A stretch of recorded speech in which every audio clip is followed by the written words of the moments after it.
In today's world, it is considered inappropriate to express our feelings publicly. If you are going through a bereavement, if you are at a funeral wake, you are not allowed to cry, certainly not to wail. You should wear a pair of dark glasses and just hide your tears. We are told never to express our feelings of love for others because we become very vulnerable.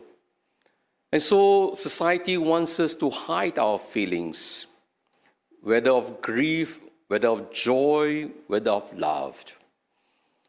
And in this COVID-19 pandemic, this situation is made even more difficult because of physical distancing, where we are not allowed even to shake hands or to hug or even to be near to each other.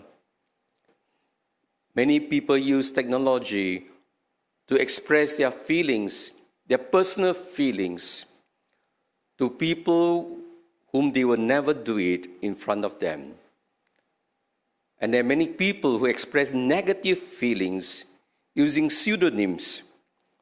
And you can just lash out at people, your anger, resentment. You can see all this in social media. We hide behind a pseudonym.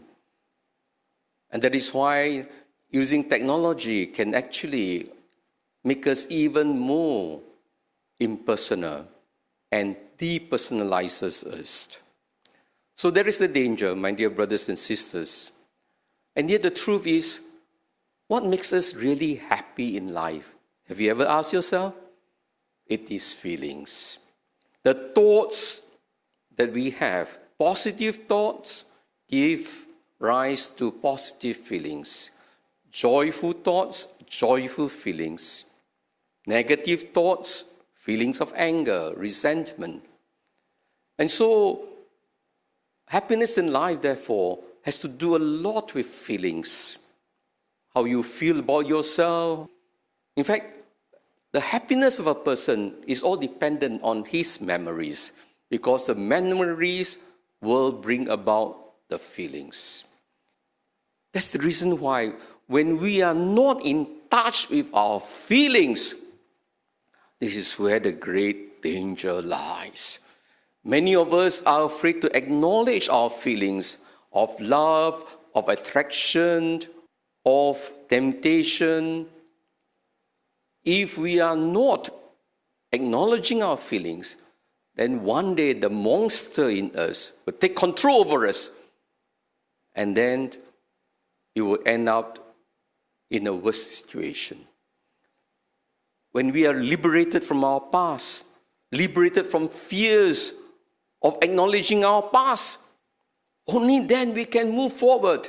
That is why many of us are crippled by our past, because we have never been liberated, because we have never heard the word of forgiveness from our spouse, from our children, from our loved ones, from people whom we have hurt. We had no closure. That is why the past continued to haunt us and oppress us. That is why we need to let go. You know, when we are in love, when we have been loved, our whole perspective of life changes. If people are so bitter with the world, if people see the world so negatively, there is nothing good in this world. Do you know what's the reason? They are so hurt. They are so bitter in their hearts. That's why they cannot see goodness anymore. But if you are filled with the love of Jesus, even when we see people hurting us, we love them. Because when we put on the eyes of Jesus, anyone who loves will see the enemy differently. It is only because we don't love our enemy. That's why we are full of bitterness, resentment, and anger. Jesus does not see us with that kind of anger. No. Jesus looks at us sinners with eyes of love, sympathy, empathy.